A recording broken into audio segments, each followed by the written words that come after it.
Hi folks, this is God of Radio Moscow here again for you with another beer review. Today I have gone for one that you might recognise, called Sagres Cerveja. You might recognise the name because it's been subject to quite an intense advertising campaign through Facebook recently. But it's produced by a company called Sociedade Centro de Cervejas e Bebidas, SCC for short, in Villalonga in Portugal. Now, the Bebidas part of the name was added in 2004 to reflect the fact that the company wasn't any longer simply a beer distillery or a beer brewery. They also produce wine, I believe. But this beer's only recently come across to the UK as far as I can gather. But the company was founded in 1934, and today Sagres, the Sagres brand, is their main export. And it was formed by an amalgamation of several different breweries, if I understand the history correctly. Going through the internet pages and stuff to try and find information on this company is a little bit vague, and obviously the Google Translate is going to be a little bit iffy with it. But the breweries that were amalgamated were Estrella, Portugalia, Coimbra, Janssen, and Trinidade. And basically the aim upon the establishment of this brewery was to produce and distribute all these different beers from the amalgamation. Now in 2000, the company 49% of the company went into the hands of Scottish and Newcastle, and in 2003 they went on to gain full control of that. And in 2007, a consortium composed of Heineken and Carlsberg bought out Scottish and Newcastle, and SCC fell into the hands of Heineken, so it's part of the Heineken group today. Now, the style of this beer, getting onto that, the style of this beer is it's a 5% pale lager. The company also produced some other beers. We'll just get this one out and I'll tell you about that.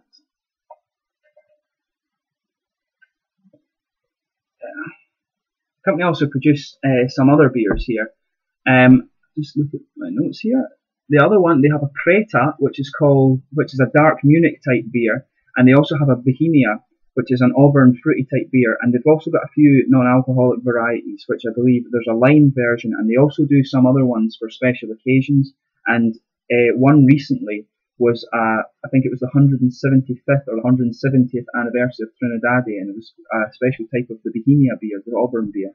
But getting on to this actual beer itself, as you can see, it's a very sort of ambery, not so much ambery actually, it's a very kind of strawy gold colour, I would say. There's a little bit of carbonation in it, I would say, not too much. You can see the white head kind of faded pretty quickly to a thin foam, so I'll just take a little smell of it. It smells kind of quite malty.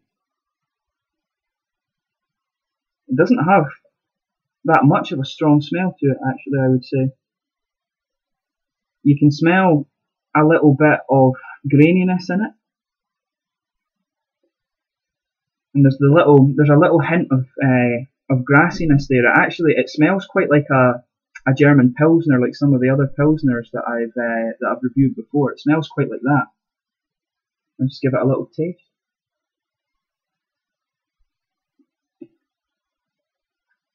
Actually, it tastes very nice. Actually, you can taste a little bit you can taste the graininess in it.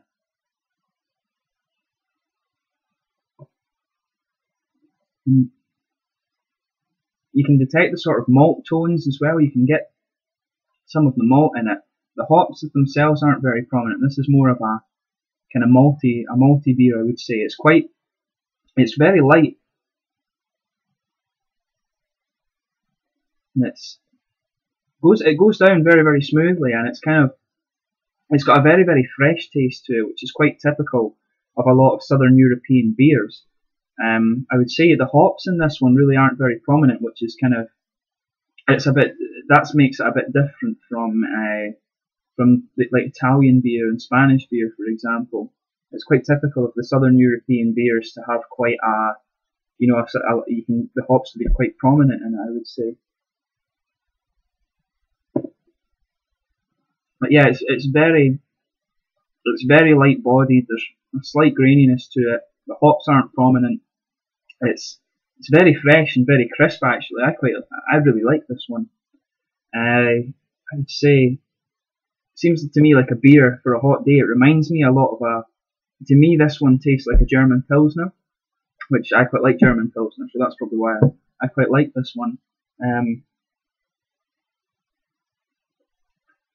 I would say there's a very, very slight bitter finish to it as well.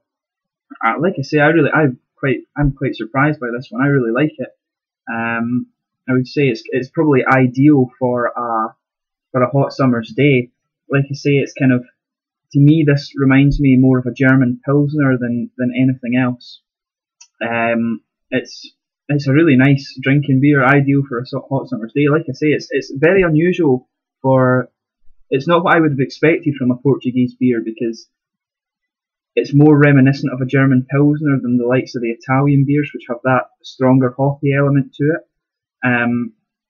It's a mass-produced lager, so I mean it's definitely better than a lot of the mass-produced lagers that are available. If you're after a beer, I would say if you're after a beer for a hot summer's day, go for this. And I've just remembered as well that I forgot to show the bottle cap for this one. If you're interested in that, you can just see the little Sagres symbol on the top there and Sagres Cerveja written on it.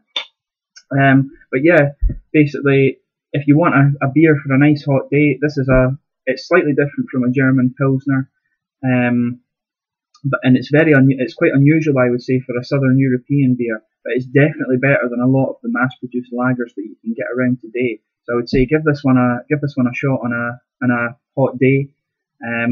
Thanks again for watching my beer reviews. I'll have some more up in the next couple of days again.